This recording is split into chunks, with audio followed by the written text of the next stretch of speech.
Dito sa ating YouTube channel, please subscribe now and like.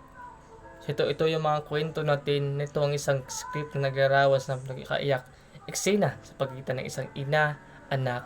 Sana magustuhan mo ito. Tahanan ng pagmamahal.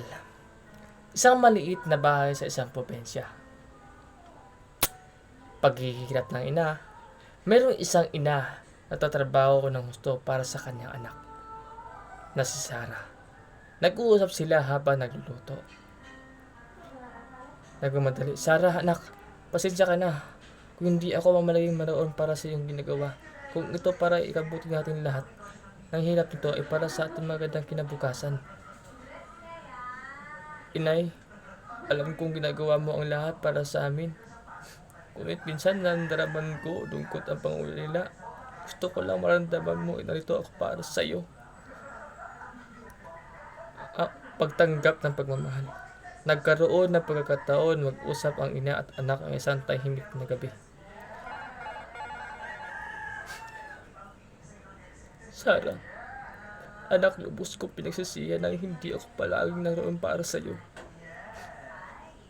Gusto ko lamang malaman mo na mahal kita at gagawin ko ang lahat para sa iyo, yung kaligayahan. Inay, alam ko na mahal mo ko. Alam ko na pinaghihirapan mong lahat para sa atin. Handa akong magpatawad, tanggapin iyong pagmamahal. Tayo ay magkakasama kahit na may pagkukulang man. Pag-ibig na walang hanggan. Sa isang huling sandali, nagyakap ang ina ang anak, puno ng pagmamahal at pagsasama.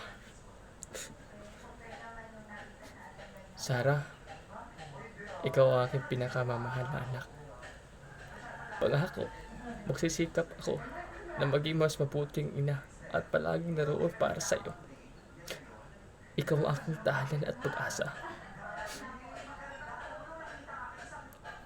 Inay, mahalin kita.